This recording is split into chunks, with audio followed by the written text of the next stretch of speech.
que acende a sua vontade de começar algo? Tem uma faísca em você que te chama para empreender, investir, dar novos rumos para sua vida. E para todos os seus começos, você pode contar com Santander Select. Um banco mais pessoal, mais próximo, mais humano. Um time de especialistas com olhar atento para cada momento da sua vida. Porque você sabe, só quem já deu muitos passos está pronto para continuar começando. Santander Select. Começa em você, começa agora. Precisa aferir a pressão, medir a glicemia ou tomar uma vacina? Na Drogasil tem exames, testes e calendário vacinal completo. E o que é melhor, tem sempre uma Drogasil aí perto de você. É fácil, prático e rápido. Dá para ir entre uma música e outra. Procure nossos farmacêuticos. Quanto mais você conhece o que a gente faz na Drogasil, mais você se cuida.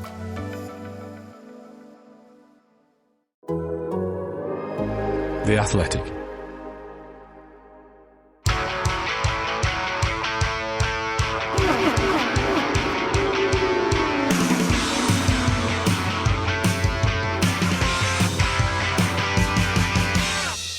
Hello and welcome to the Race IndyCar Podcast. A very, very busy week in IndyCar, and we've got a lot of news to get through on this week's show. So thank you for joining us. We've got interviews throughout this episode, so it's very exciting. We've got Colton Herta, the points leader in IndyCar, joining us later in the show. We've also got some big news to get through. As I said, we've got Team Penske making some suspensions ahead of the Indy 500, which is going to affect Joseph Newgarden's defence of the Indy 500. So a lot to get through there. And yeah, it's going to be an exciting episode. We've got a lot of stuff coming up. First of all, though, we're starting at the top of the show with a very, very special guest, Theo Pourchaire. Welcome to the Race IndyCar Podcast for the first time. Thanks for joining us. And yeah, how you doing? It's great to have you on the pod. Sure, thank you. Yeah, I'm good. You know, really, really happy to be part of this podcast now. So it's good. Now, we spoke off air, and now you're a full-time IndyCar driver. You have to listen to every episode of our show. And that's why we've got you on the show. Very exciting. You're going to be doing the rest of the races in the IndyCar season in the number 6 Aaron McLaren car, apart from the Indy 500. Very exciting. And I guess just tell us a little bit about this journey and how you feel. I guess a month separated, you coming over from now.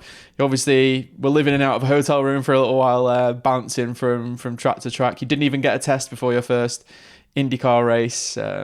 You went into the season prioritising Super Formula and being a Formula 1 reserve driver. And now you've done 2 IndyCar races and you're focusing on the rest of the season. So yeah, tell us a little bit about that journey.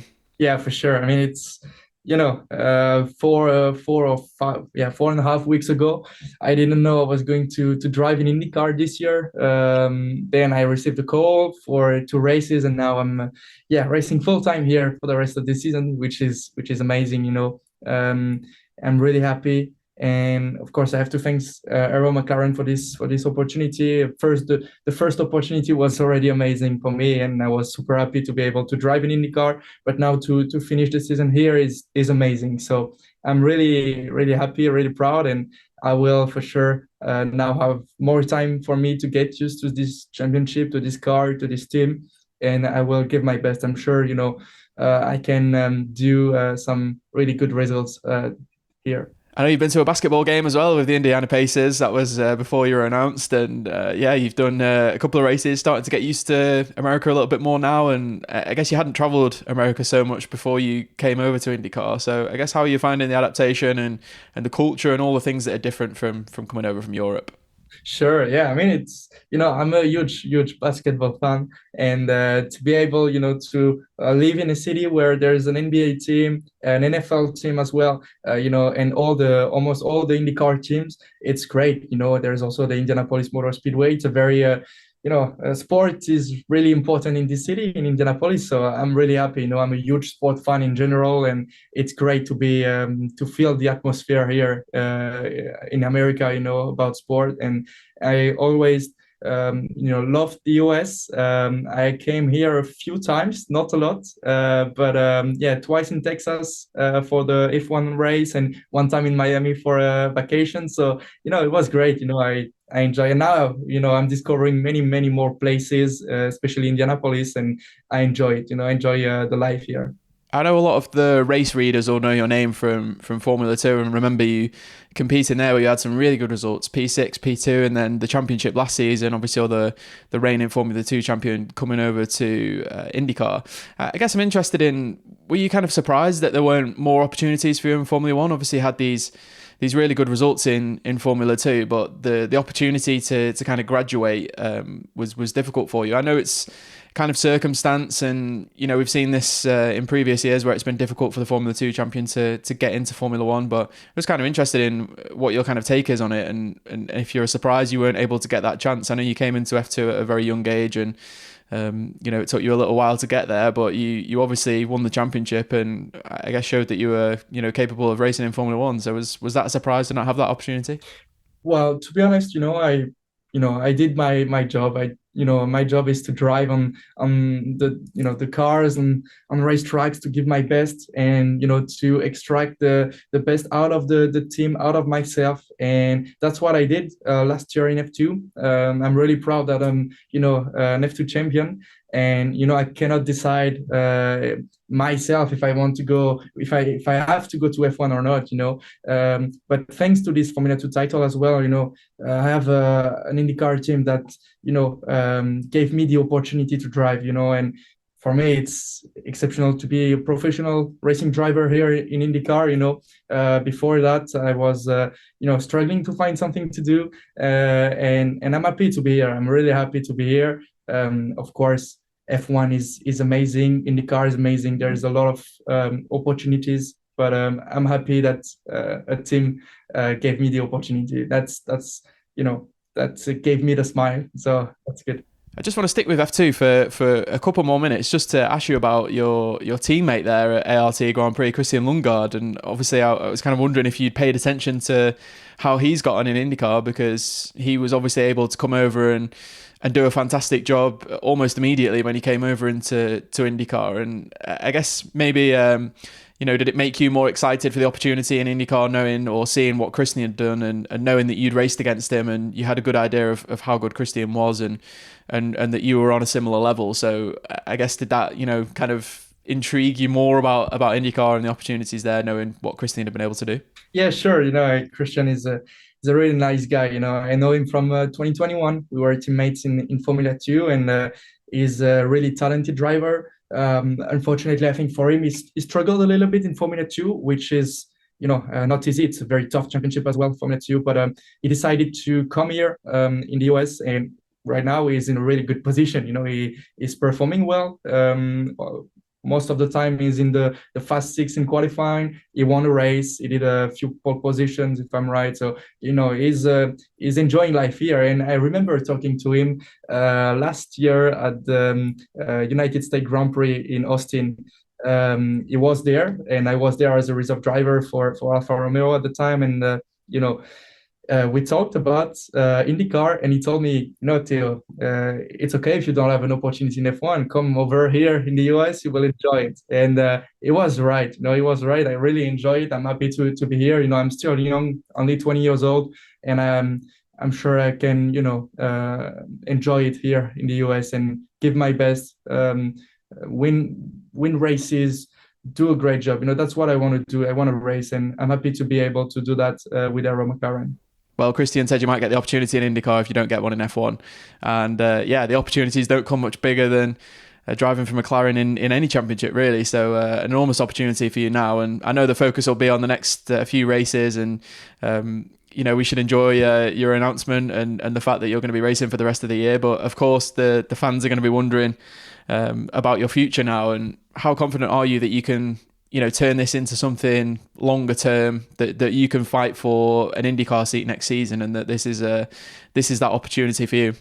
I mean, as I said, I'm at the moment, of course, I'm focused on the next race, which is the Indianapolis Grand Prix, which is already a lot to think about because it's still new to me. I still have so much things to learn. And, a few days ago, I was in St. Louis driving for the first time on an oval. Again, it's like starting from zero because oval is really, really different. But I enjoyed it as well. And, being part of the Aero McLaren team for sure is great for me. It's, as I said before, it's a legendary car brand and racing team.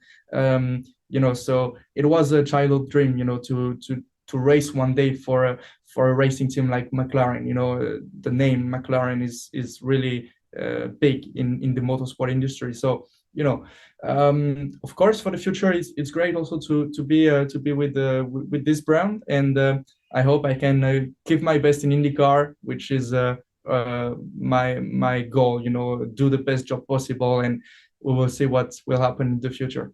Yeah, I think it's fair for you to say that it's uncertain at this point, based on the fact that 4 weeks ago you hadn't even made your IndyCar debut and probably weren't even thinking about IndyCar as much as you definitely are now. So never mind what could happen in the next 6 or 7 months. Sure. A lot can happen, and it's I'm super happy. I had like nothing to do 4.5 weeks ago. I was of course reserve driver for Stake F1 team, but it's only doing simulator, waiting on the sidelines, and of course I was racing in Super Formula as well, but there was a huge gap, so I had nothing to do with the Super Formula also, and to have this opportunity, it's just amazing. For sure, it's hard because without testing, without any IndyCar experience, it's not easy, but I'm happy I have this challenge in front of me, and I'm ready to give everything, and to of course give my best for this team and for myself as well. Well, for anyone who saw you finish 11th on your debut at Long Beach, having not tested the car, I'm sure they'll be aware of what you're able to do in the car. It's going to be exciting to watch for the rest of the season. I guess I just wanted to pick up on one more thing there on the Formula One side. Obviously, all the drivers who come up from F2 and move away would still want to race in Formula One. And if McLaren offered you a seat in Formula One tomorrow, I'm sure you'd bite their hand off and take it. But do you feel like you have to now turn your focus to IndyCar and making the best of this opportunity, or do you still feel like Formula One is your main goal? I know it's a difficult question because Formula One isn't an option at this moment in time, but obviously just in terms of your focus and kind of where you see your future line at the moment, I'm kind of interested in your thoughts on how you consider all of that now this announcement's been made.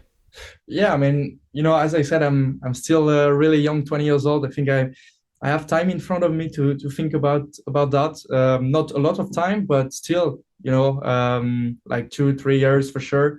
But I'm happy, to be in IndyCar. It's a great challenge, and to be honest, my main goal and my dream is to win an IndyCar race now. That would be amazing. And of course, the championship is going to be really complicated this year because I missed the first race of the year, and I will miss the Indy 500. But I will try to give my best. Why not? Being the best rookie is going to be tough as well with not all the races. But I wanna perform here. I'm sure I can. I will enjoy it. I'm happy to be here, and of course, if you ask all the racing drivers in the world, if you give them an F1 seat, especially in a team like McLaren, it's such a legendary racing team. So they will for sure accept at least for one race. Everybody would love to do a Formula One race in their lives. I guess, what have you learned driving the IndyCar? Has anything surprised you? I know a lot of people have made that kind of move from Formula 2 to IndyCar now, so I guess you've heard a lot about what the differences are, and even the teams are getting more used to drivers coming from Formula 2 to IndyCar and kind of at least know kind of what to tell you and some of the advice to give you before you get in the car. But just your kind of general feeling of the car so far, has anything surprised you, or has there been anything particularly interesting to you about the IndyCar? For me, the first thing that surprised me is the power. It's very, very powerful. And also the downforce. IndyCar is, I think, underestimated. We underestimate the downforce and the power of this car, which is, it's great. It's a very great car to drive. Closer to Formula 2, but I would say, again, a bit better in, there's more power, as I said. The brakes are similar as a Formula 2, and the car behaves a bit like a Formula 2, but I think it's a little bit quicker, and the aero screen as well is something to get used to. But to be honest, when you jump in the car, you don't see it. The only thing you feel is the heat inside the car. It's very, you don't have air coming through the cockpit, so it's really tough physically. But it's a great challenge. The races, when you do like the 90 laps race in Barber, yeah, at the end I was really tired, and I didn't complete the race, unfortunately. But I had probably five or six corners to go. But yeah, I mean, it's a tough challenge. IndyCar is really tough physically, technically, because also the level of the drivers, it's crazy. I mean, there are some really experienced drivers, rookies, really quick rookies, and I enjoy it because in qualifying, if you're 1/10 quicker, you can gain like 3-4 positions, which is crazy, because 1/10 is like almost nothing. You cannot feel it in the car, so it's amazing. I guess I wanted to ask you about the kind of emotion that you had after Long Beach, like when you got out the car and you were kind of, I don't know if you've seen the interview like back since it happened, but you were obviously really excited and had a great time and spoke really kind of nicely about IndyCar and the challenge and all that kind of thing. And I kind of wanted to ask you in the context of as a racing driver, you kind of, when you get out of the car after a race, you're immediately thinking about the next race. You're immediately thinking about working with your engineers and all of your team to try and improve. And you don't necessarily sort of accept in the moment what you've achieved or maybe enjoy, what has happened. You tend to just kind of immediately move on to the next thing. And obviously you're in such a high pressure environment where, every driver's always fighting for their next seat. People only remember the last race you have and that kind of thing. So I guess, have you been able to enjoy I mean, I know this is not what you define success as, because you want to win races and fight for championships and stuff like that. But you've obviously had a great start to your career in IndyCar. And have you kind of let yourself realize that and enjoy the emotional aspect of it? Or has it been too difficult with everything that's been going on around it? I mean, to be honest, I enjoyed it. I enjoyed this moment quite a lot, because for me, the main goal was just to complete the race without any troubles, and, just do the 85 laps in Long Beach, learn as much as possible. But we had a great car. The pace was amazing, and I think we did an amazing race. I won the biggest mover award, so coming from 20 seconds to 11th is really good, and I enjoyed it, to be honest. No, it's, of course, 11 is not the place I wanna finish, but I'm a competitor. Of course, we all want to win, but it was my first time in IndyCar, discovering the track, discovering the car.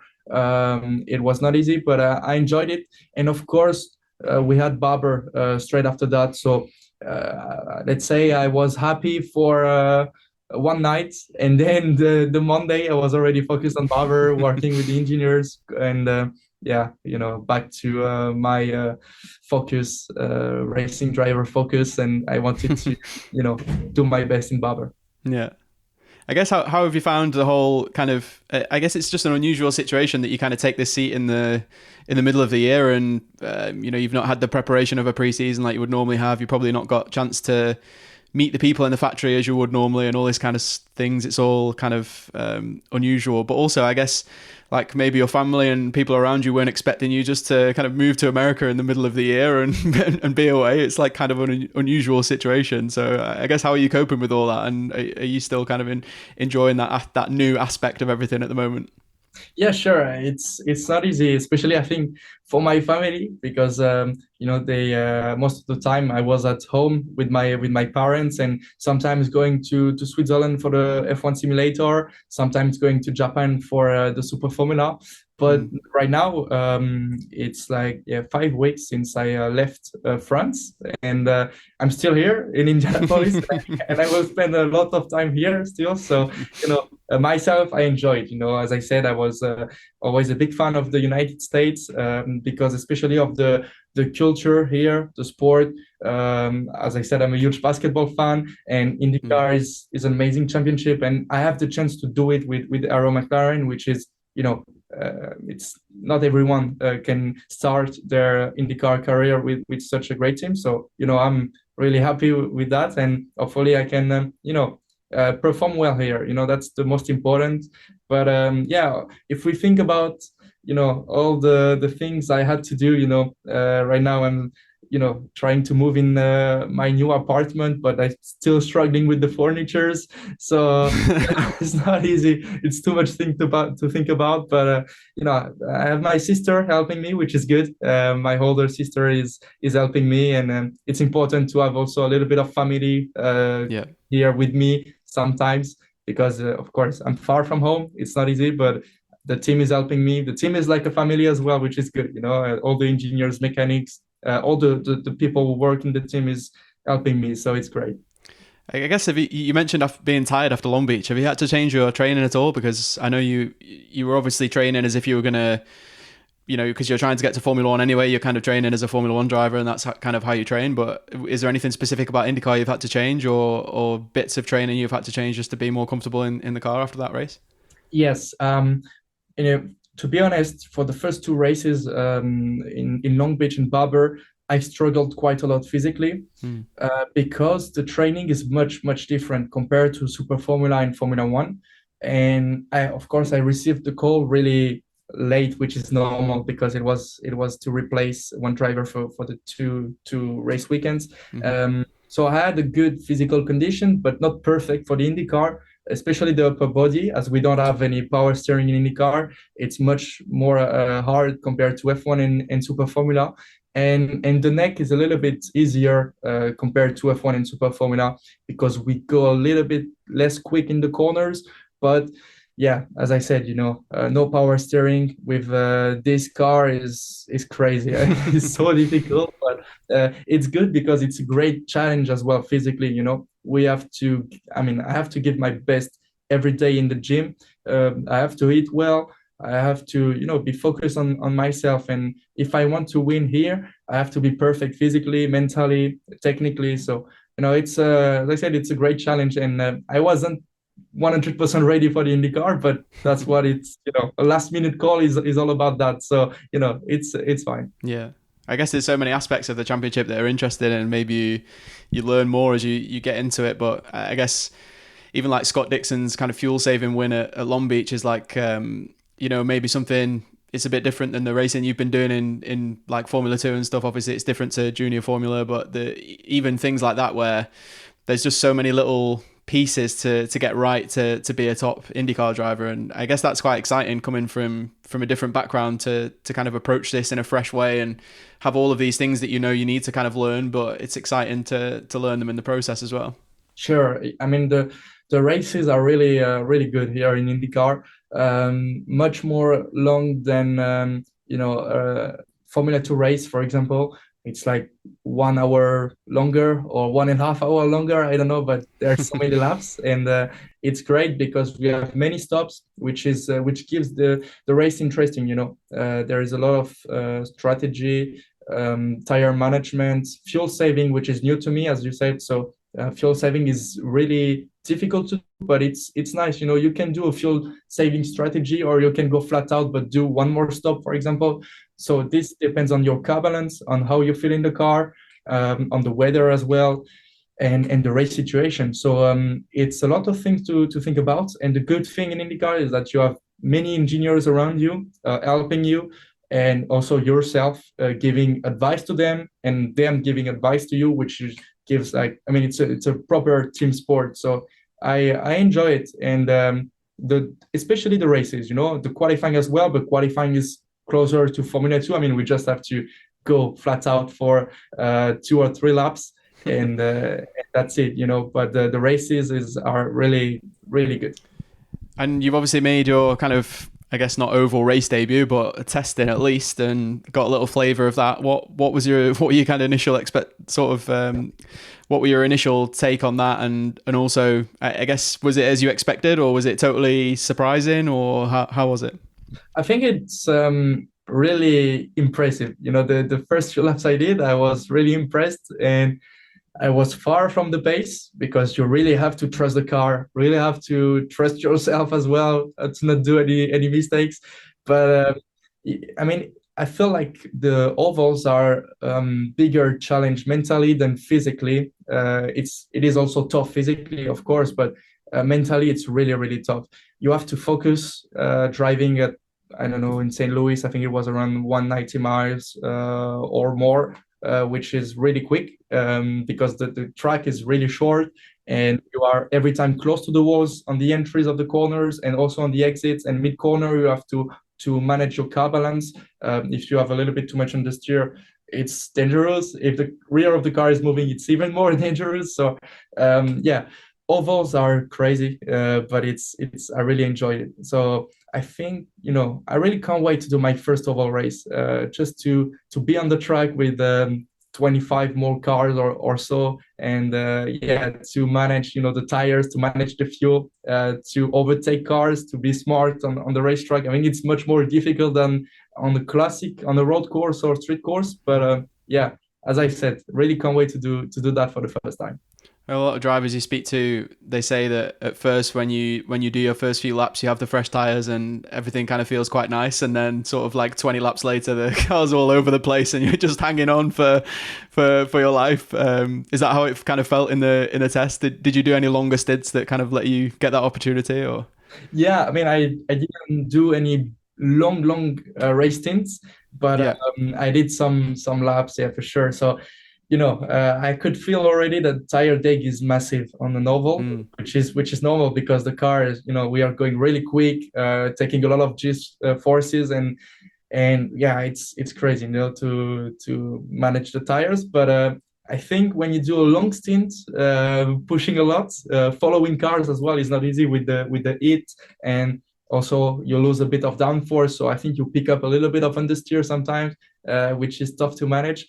And I think races on ovals are crazy because you do so many laps. And also after the first two runs, when I jumped out of the car, I was completely a little bit dizzy. I was like, my body wanted to still go left. So everybody was a bit scared. The mechanics, they were like, oh, it was gonna collapse. But no, I was fine. I was fine. But just my body wanted to go left still.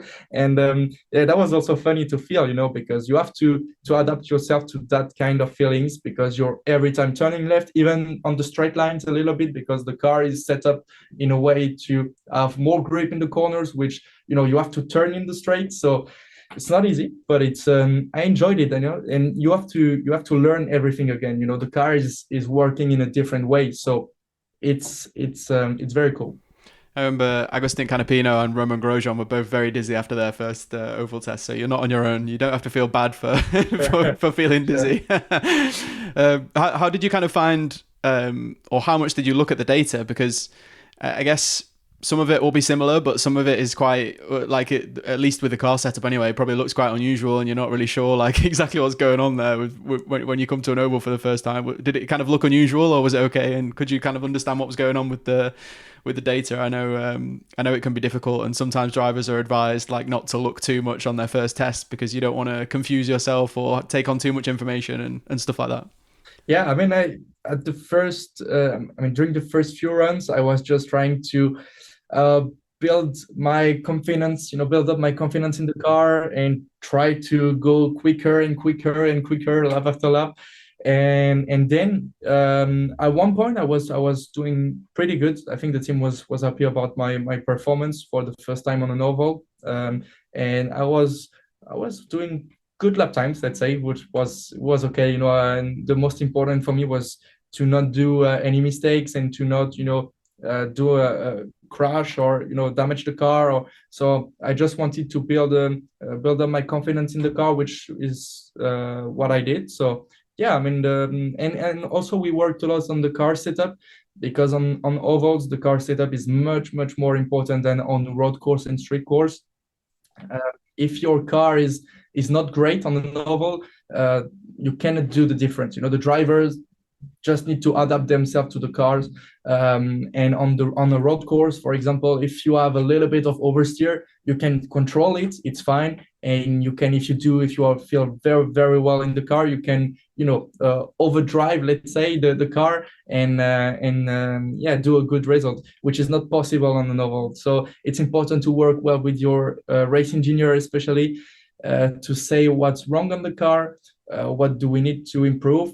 It's good also, we can play a bit with the weight jackers to put some more weight on the left side or the right side of the car. So, it's different tools compared to road and street course, but it's very, very important. And I like the way we work on an oval with the team.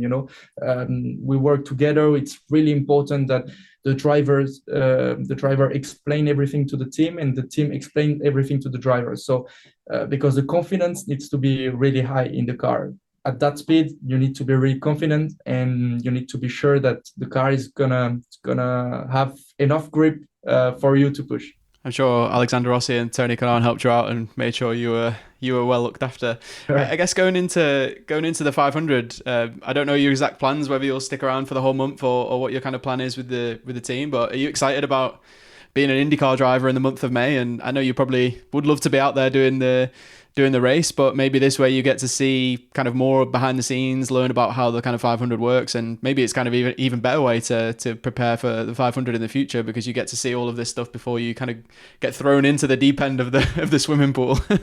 Sure. I think, the 500 is a race I dream of doing one day and dream of winning for sure. So would have loved to participate there, but you also have to, as a rookie, pass a test before driving there, because it's really, really high speed, and it's very important for also the IndyCar officials to validate the drivers to compete in this race.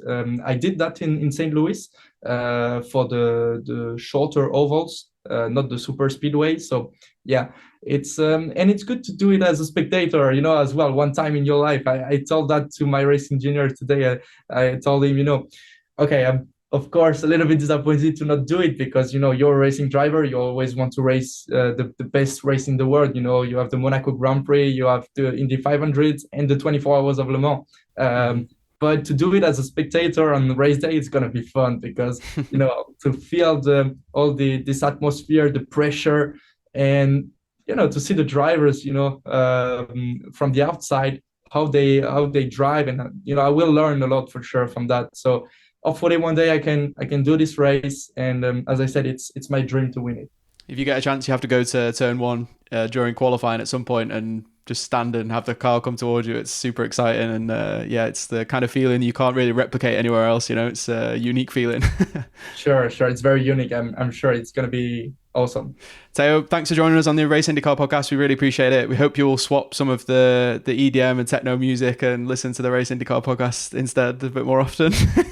Don't worry. I will listen to you guys more often. Now I'm here, so I will listen to the podcast. All right, we'll have you back soon. Thanks, Theo. Appreciate it. Thank you very much.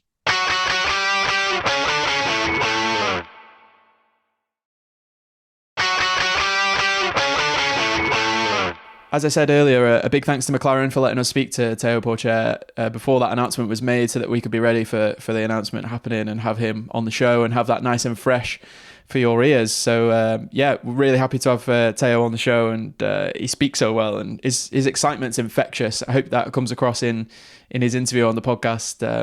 I've thought that a few times while writing features about Theo, that I'm not sure that his excitement and enthusiasm always comes across when the words are written down, but when you can hear it in his voice, it's kind of a better interview with someone like that.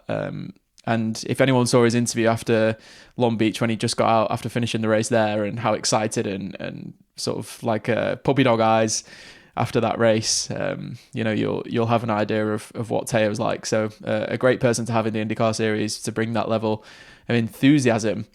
Now, next up on the show, we have another interview. We are kind of running short of time to try and cram all this in, but I wanted to make sure we had this person on the show if we could, because he's the current IndyCar championship leader for the first time. So Colton Herta is going to come up next. He'll be the next person you're hearing. And we get into multiple topics here, including a little bit about his testing his dad's Reynard last year at Laguna Seca, whether that has kind of influenced how he thinks IndyCar should go in the future, and that kind of how that kind of formula would play out. We know J.I. Hildebrand's always pushing for more power and less downforce is the kind of next IndyCar package. So I kind of asked Colton about that. But also talking about Andretti dropping to 3 cars, their chances for the Indy 500, all that kind of good stuff. So we'll head over to Colton Herta now. Colton Herta, welcome back to the Race IndyCar Podcast. Thanks very much for joining us, and it's a nice way to introduce you, to say the IndyCar points leader. Very nice way to introduce you back to the podcast. That must still feel nice to hear that. Yeah, it's cool. It's first time ever for me. So yeah, thanks for having me on. Yeah, no worries.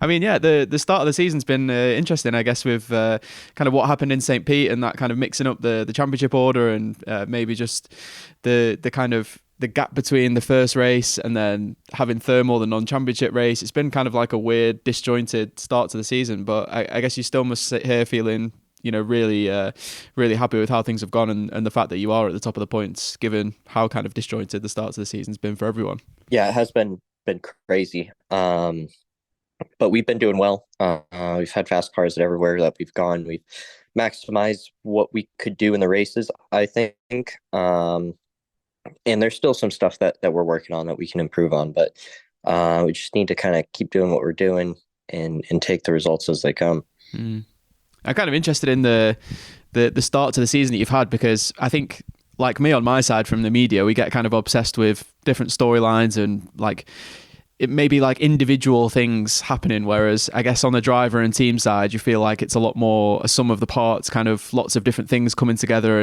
and working well for you. And also, if you think about like even just going back to last season, for you, St. Pete could have gone so differently, and that could have been, a real kind of a different start to the season for you, like in terms of momentum and stuff. So sometimes it's just the smallest things that have to come together, isn't it? And it doesn't feel like it's kind of like anything enormous has happened or anything revolutionary has changed. Is that how it feels to you, kind of starting 2024 here, that things have just gone a little bit more smoother for you and you've just kind of executed and things have been a little bit more normal? Or does it feel that there's been some sort of is there anything you can point to that makes it kind of obvious that you kind of that's helped your start, basically? No, I think you're right. It's just executing. Like I said, like just maximizing every result that we can on race day and taking things as they come. Very, very little mistakes on our side, so that's kind of what led to this. How does it feel, being at 3 cars now? Because that's been one of the things, I was talking about the media and the kind of things that they pick out. Obviously, Andretti moving to 3 cars now is obviously was a big storyline at the start of the season. And I guess now we're a few races in. How has that kind of impacted, do you think, on the team? And has it had a big impact on the performances? Because I know Kyle was very close to being a lot higher up in St. Pete if strategy had gone a bit better, and obviously Marcus had that issue in St. Pete as well. So a few issues for your teammates, but I think you could all be up there, really, couldn't you? Yeah, I mean, it definitely helps. It helps the engineers a lot. They have so many tasks and so many things to do on race weekends and before race weekends. So having one less car and having guys that can kind of work on other stuff, pre-event reports and even during the race weekend, simulator running and simulations, it definitely helps take a little bit of stress away from them, and you can definitely get more done easier. Obviously, with the driving side, we lose one person of data points. Yeah. But I don't think it's been too big of a deal so far. So I think it's been all right. It's been a good change of pace. I guess with the data point as well, I know Maya Shank's not Andretti, but you kind of work with those guys in terms of the engineering and stuff. So maybe it doesn't feel so much like you're kind of, you maybe have lost a car, but you're still getting lots of information from lots of different cars there. Right. It's still 5 drivers basically. So it's still a lot of stuff to look at. Yeah, for sure. I guess I'm kind of interested in what you're kind of looking at for the rest of the season now, and obviously the kind of main thing that jumps out is obviously the 500s coming up. Kyle was really strong there last year until he had his incident, and I feel like for at least listening to what your driver, like you as driver, said at Andretti and some of the team members as well, it felt like if things had have come together just a little bit quicker in practice and you maybe just had the car there a little bit sooner, then you would have been able to really challenge for a win there. And I know ovals are something you've always been really keen to push on with, and you're desperate to rack up the wins on ovals as well. How are you kind of feeling going into the 500 and what that might mean for you doing well there? I feel good, man. Like we had such a, in qualifying, we weren't fast. The car was not fast enough. But in the race, we were really good. We were very strong. And when I made contact with Grosjean, if that didn't happen, we were going to be released out of the pits in 5th place. So we were going to have a good shot at it. Mm-hmm. So we were very fast in the race. We moved up a lot of places. And so that gives me confidence this year that we can do the same. No matter where we qualify, we'll be able to have a good car for the race and kind of push forward with that. Hopefully We do a little bit better in qualifying, so it's a little bit easier. We start up front. But if not, either way, we can. I mean, Joseph showed last year. He started in the row right in front of me. So you really can win from anywhere if you have a good car. So, but yeah, it's a long month. Just got to take it day by day and slowly. And like I said, just kind of preaching like the mistake free, just from everybody's side. Just take it slow, maximize our races, do what we can, and try not to force anything. How does it feel having Marcus Ericsson with you? I know we're yet to get kind of into the thick of the month itself and the actual practice and kind of gearing up for it, but at least in terms of the preparation, has it been a big thing to have him on board? I know, obviously at the end of the day, you're your driver and you're in charge of your team and leading your team forward, but Marcus obviously brings a different level of experience and also potentially brings some little bits of information over from Ganassi, who've been really strong in previous years as well. So is he someone you're kind of feeling like is going to be a big boost to have him on board for this year? Yeah, I mean, obviously anytime you can have a previous Indy 500 race winner or two-time Indy 500 race winner, depending on how you look at things, it definitely helps the team. He always runs well there. He's got good knowledge of the racetrack. Even though he hasn't been running around there for 20 years like some of these guys, he drives like it. So it's going to be good for everything, for engineering, and then for drivers as well, to kind of learn off of and see what he does that works so well there. Do you think he will bring over some bits from Ganassi that will be transferable, or do you think it's just so kind of I know you're all kind of in a certain window with your setups, and you can't just change one small thing on the car and suddenly everything gets 3 or 4 miles an hour faster, but you think some of the specific things that he's maybe learned while being at Ganassi could help, or do you think it's too simplistic to say that and it's a lot more complicated than that? I sure hope so. No, definitely. Like you can mix and match. So we'll have to wait and see, but I sure hope that that's the case. Yeah. I guess I was interested to talk to you about Laguna Seca last year as well. It probably feels like a long time ago, but we definitely haven't spoke to you about it on the pod and driving your dad's car. That whole story was really cool with the, sorting that car out for him for his birthday and then being able to drive it on track. And I know it's maybe a side that people don't see to you as often as they maybe see with some other drivers, but you're obviously really interested in the history of your sport and you've been part of your dad's career from when you were a kid. So what did it mean to you to drive that car? It must have been such an exciting day for you. Yeah, that was awesome. It was super special. It was insane in that period of time of race cars, not only in IndyCar, but in Class 1 DTM and in WEC. Obviously it wasn't called that, but there's so many cool race cars at that time in that period. And obviously at the top of it, I think it's the Reynards from the late 90s. Were amazing looking race cars, and with the engines that they had in them were spectacular. And so be able to purchase one and be able to drive it too was super, super special. It was hard to actually give it to him for his birthday because I wanted to keep it, but it was it was super special to be able to do that and then be able to drive it. It's so cool. I mean, and you would be surprised by how close they feel to today's cars in the corners. It's just like driving another Indy car. Obviously, it sounds different. It smells different.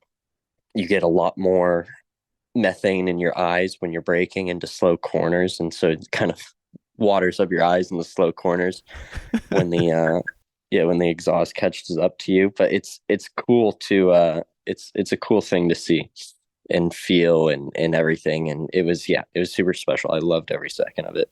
Did it feel like a one-off, or do you think you'll try and get out in it again? Is there any kind of plans to get it moving again, or is it going to sit there for a little while now and just be looked at admiringly by you and your dad? I don't know. It's a lot more fun when other people pay for you to drive race cars. It's a lot worse when you have to write the check, and it's freaking expensive to make race cars run around tracks. So if my dad does want to do it, maybe I don't want to pay for it. Is it? I guess I know you don't decide where IndyCar's future is going to go or what the next cars will be, but you've obviously got that kind of. JR Hildebrand talks about this a lot on our podcast about having higher horsepower, lower grip. Trying to make the cars look and feel more exciting to the fans on the outside. And I guess you've got a kind of flavour of that with those late 90s cars. Is that somewhere where you'd like to see IndyCar go with, kind of not exactly in the same way, but maybe take some inspiration from that higher horsepower, make things a little bit more difficult and try and make it a bit more obvious to fans how talented you guys are, really? I think it's a balance that you have to find. Anytime you add horsepower or downforce to race cars, they're going to race worse. Mm-hmm. So, that's why Formula E races so well, or Formula Ford's why they race so well. It's because they're extremely low downforce and low power. So when you're talking about adding a whole bunch of horsepower or taking away some downforce while adding a whole bunch of horsepower, you have to be willing, the fans will have to be willing to give up a lot of racing. The racing was not better in the 90s. The wheel-to-wheel action was nowhere near what IndyCar has today. It was just the sound of the thing that was amazing.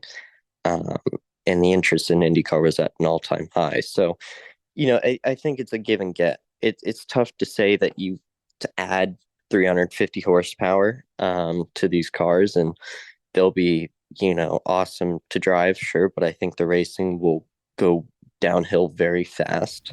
So I think it has to be a balance. But whatever they decide, it has to be cool. It has to sound really well. You can make hybrids sound amazing and scream. It has to be high RPM. It has to be bigger cylinders. It has to be a lighter car with whatever downforce level they choose, but it has to race better at Indy. So there's a lot of boxes that it kind of has to tick.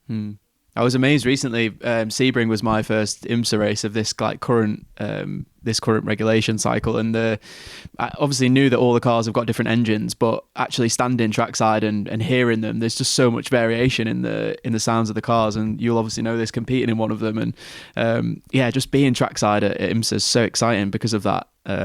That noise, you kind of feel it and as much as hear it, and it's just so nice to have the different sounds. And you even get to a point where, especially if like at Sebring, when you're at night, you can hear and kind of pick out the different cars depending on their sounds and stuff. It's just such a visceral thing, isn't it? It's so cool to have that in motorsport. Yeah, it's amazing. And the IMSA formula is really cool right now. And obviously you can see that by the participation, not only in LMDH, but in Hypercar over in WEC. I think it's like 20 prototypes at the moment. And in the US, they have over 10. So it is super cool. It's super special. And the manufacturers that race against it is super cool to see. And the sounds, it's awesome. And it's awesome to have each manufacturer have a unique sound that you can tell, that sounds like Porsche or that sounds like a Chevrolet, that it's, you could turn your back to the racetrack and know what car's passing you, which is super cool. Yeah, definitely. All right, let's jump back into IndyCar just to finish. And I guess I'm interested in what the kind of off-season focus was for you guys. And I guess in this second half of the season, once we get the 500 out of the way, it's going to be like race after race after race. It's going to be a busy schedule. But is there any kind of, I know it's quite general to say short ovals or super speedways or road courses or street circuits, but was there any kind of area of, really deep diving that you did in the off-season and somewhere you're kind of looking for in the second half of the season that will tell you if you've kind of made a step forward in that area? I mean, we're always trying to get better at Iowa. Nashville's going to be a big one, and Milwaukee, and just the fact that we all end there, right? It's 6 of the last 7 races are short ovals, so it's going to be a super important part for the championship race. It's going to be a super important part for us to maximize and get right. So we'll have to wait and see. I mean, a lot of stuff has to go right until that point, but we really need to maximize. We'll have a test there. I'm testing at all 3 of those places actually. So it'll be cool to kind of see, and that's going to be with the hybrid unit also. So yeah, it'll be interesting to see that. And yeah, it's going to be a crazy ending to have that many ovals. It's something different for us, but definitely I know you said not in general, but short ovals is going to be very, very important for us. Iowa specifically, last few years we have not been able to do very well there. So yeah, I only said not short ovals because I just know how different some of them are, and it's quite difficult to kind of group them together into one. Like, you don't approach Iowa in the same way as you do Gateway. That's like chalk and cheese, right? So it's not really like the same the same thing.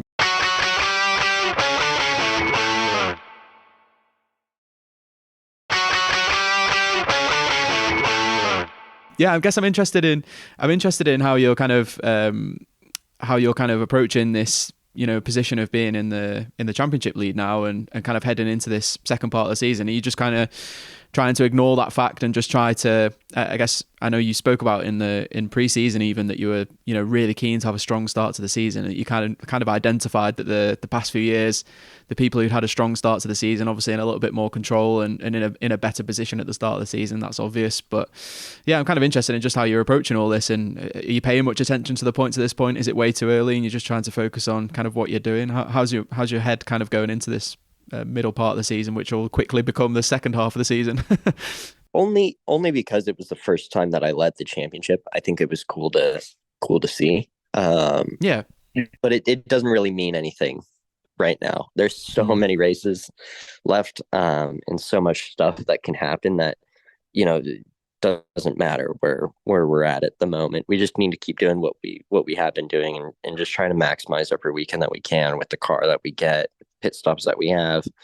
I just need to do my job and try to maximize every single lap in the race and do as much as I can for saving fuel for the strategists, opening up what they can do for coming into the pits, being as straight as I can on the marks, just every little detail, try to maximize it. And if we can do that, races will come to us, race wins will come to us, and we should, if we're really maximizing it, we should be finishing in the top 5 most of the time.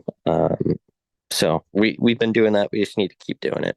It seems like you had a bit more of a kind of settled off season in terms of, relatively normal on the kind of personnel side and not like a massive amount changing. And I guess to start the season in this way where you've not necessarily gone and won the first 3 races, but you've done the difficult part of IndyCar racing, which is obviously taking the results when they come to you, and obviously accepting that some days are going to be an 8th place finish, and that's just how this kind of championship plays out. And if you approach it that way, we've seen Alex Blow and Will Power do that in recent years. It's kind of take what you can inside your control and ignore what's outside of your control in a certain way. So I guess it must feel nice to have started the season in that sense, and have that behind you and know that you're performing to an extremely high level to start the year.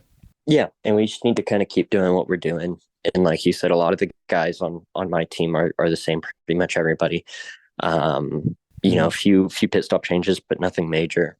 Timing stands all the same of how we ended last year.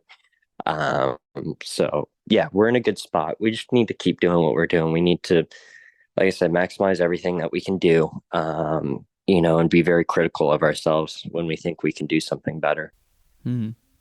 Just to finish, Colton, give us a flavour of how Barber went for you. It was such a crazy race, and I know a lot of fans at home will have been watching, trying to work out who was on what strategy and how people ended up where they were. And even when you got a good handle on the strategy, there was so many kind of overtakes and kind of on-track battles going on in the last sort of 10, 15, 20 laps there. How did your race kind of play out? And were you happy in the end with what you ended up with, considering where you'd started? Or did you feel there was a bit more there? Or how did it kind of feel from a weekend point of view for you? Yeah, I mean, it was crazy. It seemed like every strategy worked in some way. There's 3 different ways to do it, in 3 guys that were on each of those, the 3 leaders on each of those strategies finished in the top 5. So it was crazy. And then to have the yellows fall where they did, it just completely jumbled the field on what people were going to do. We were in a really weird spot on that first yellow flag, where everybody behind us pitted on lap 7, and we didn't take it because we were 16th or 15th at the time and didn't think that many guys were going to pit behind us for that. And so that kind of caught us. But from that point on, it was kind of flawless. And we had to defend a lot on that restart. So I think I ended up going back to 20th or whatever, because I was having to save fuel and the guys behind me weren't. But then we fought back and made the right calls from there, and everything was great. Made some overtakes, and ending up 8th was a really good spot for. If you asked me on lap like 15, I would have thought that we were going to finish dead last. Like everything was going wrong and all hell was breaking loose. But then, nobody freaked out. We all stayed focused on what we had to do, and ended up wrapping it back around, and had enough time and enough yellows to kind of bring it back towards us and finish in 8th. It's pretty cool, and I guess you've taken the championship lead, and then just a short time later, Lando goes and gets his first win. So that must be pretty cool. Have you spoke to him yet or sent him a message? I imagine you must be quite happy to see that result come through. Yeah, no, that was super cool. I've not talked to him yet. I was waiting for everything to die down, because I'm sure he's getting messages from millions of people. But no, it was cool to see. Obviously, it's long overdue for him. He's been able to do that for a long time, and obviously with the car that he has, it just hasn't been able to happen yet. So it was cool to see everything come through and come together. And for him to do it, I think 100 something starts is crazy, but very well deserved for sure. For sure. Well, Colton, thanks so much for joining us on the podcast, and we wish you all the best for the month of May. I hope it goes well, and I know there's a lot of things that need to come together, but I'm sure there's a lot of people at home who are rooting for you and hoping that you do well. So best of luck with it, and we'll speak to you soon. Appreciate it, man. Thank you. So that was Colton Herta. I hope you enjoyed the interview with him too. I know we've packed a lot into this week's episode, but we do have to address one more item of news, or at least one big item of news, in that Team Penske has suspended a number of its personnel after an investigation into the disqualifications at St. Petersburg brought about by using the push to pass on the restarts. I'm sure you'll be familiar with this story. If not, you can always head to the-race.com and catch up with all the minute detail there. The big news, I guess all of them is big news, but specifically Tim Cindric, the president of Team Penske's racing operations, has been suspended for the next 2 races, along with the Team Penske managing director, Ron Mazuski, both, I'm sure, very familiar names. Strategists, Tim Cindric with Joseph Newgarden and Ron Mazuski with Will Power. So big losses there. Robbie Atkinson, the senior data engineer, and Luke Mason, the race engineer. So they'll miss the Indy Road Course and the Indy 500. Massive implications for Joseph Newgarden's title defense of the Indy 500. He's lost his strategist and his race engineer and his senior data engineer. The strategist and the race engineer, especially, enormous parts of an Indy 500 bid, and that's going to be really difficult for Joseph Newgarden to bounce back from that. Roger Penske said, "I recognise the magnitude of what occurred and the impact it continues to have on the sport, which I've dedicated so many decades. Everyone at Team Penske, along with our fans and business partners, should know that I apologise for the errors that were made, and I deeply regret them." So that's the information on that. We know that John Bauslog is going to be the strategist for Joseph Newgarden, and Raul Prados will be the race engineer. We know that Dave Faustino will also take on the strategist role as well as the race engineer for Will Power, and those are all for the Indy Road Course. So I think Penske probably trialing a few people in different positions over the course of the Indy Road Course to work out what they're going to do for the 500, and they're going to confirm the personnel for the 500 at a bit of a later date. So definitely, I think trialing some people and working out how that's best going to work. But very interesting that Roger Penske may have cost himself the chance to win his 20th Indy 500 this year. It's obviously a massive milestone. No one's anywhere near that number in terms of the other teams, but to win a 20th, obviously a lovely round number. And we know that Roger Penske, I think after he won the 15th or the 16th, had his eye on the 20th. So, making this decision to suspend some of his personnel is a massive decision. Joseph Newgarden, a little bit one hand tied behind the back for this year's race with losing those people so close to the title defense. So big news in IndyCar. Another little piece of news that you might be interested in is that Stefano Sordo from Ray Hall Letterman Lanigan, the technical director there, who came over from Formula One, where he'd worked for McLaren and Red Bull previously as an aerodynamicist and engineer, is leaving that team after the Indy 500. So they'll be looking to replace him with a new technical director, or potentially promoting someone within, or running some sort of council of people there to help fill the gap that he will leave. So That's very interesting. Marshall Pruitt from Racer.com reporting that. So very interesting piece of news ahead of the Indy 500 and what that might mean for the second half of the season when, of course, we have the hybrid coming in. So plenty for engineers and technical directors to be dealing with there, and to lose someone of the experience of Stefano, I'm sure will be a big loss for Rahal. So it'll be interesting to see how they kind of bounce back from that. One final piece of housekeeping. If you've not heard it already, we've got a new podcast and it's called And Colossally, That's History, looking back at the history of motorsport, of course. It's with Matt Bishop and Richard Williams. A fantastic podcast. They've just got their way through a special on the 1994 Imola Grand Prix, the tragic events of Ayrton Senna and Roland Ratzenberger's deaths, looking into how that race shaped the future of motorsport in general, not just Formula One. So that is a fantastic little mini-series there. But they also have a brand new episode which should be out as you're listening to this. You can go and find it on wherever you get your podcast from, and it's on the Indy 500. So it's all about the history of the Indy 500. It's especially about some of the European incursions, especially some of the earlier ones into the Indy 500. Some of you might not know that Ferrari headed over to the Indy 500, and some other big names from Europe heading over. I won't spoil too much of the information of that episode. Definitely go and check it out. Matt Bishop talks about going over with Fernando Alonso in 2017 as part of his role there at McLaren, and also Richard talks about being at the Indy 500 in 93 and 94, obviously Mansellmania. So fantastic new podcast, and definitely worth heading over and checking that out. So we've got the Indy Road Course coming up this weekend. Not the driver's favourite track, but it is the start of the month of May. So it's a big marker in the calendar for all the teams and drivers. I'm sure it'll be a good event. It's on the Saturday, don't forget, not a Sunday race. It's always on the Saturday, this one, to give the teams time to turn things around before Indy 500 practice starts on Tuesday. I'm sure we'll be back either in the middle of practice or just before to have a little chat with JL Hildebrand and break down some of the things to expect from practice, what to look for, and maybe a little bit about the schedule and what to expect from the Indy 500 this year as well. So without further ado, that's the end of this week's The Race IndyCar Podcast.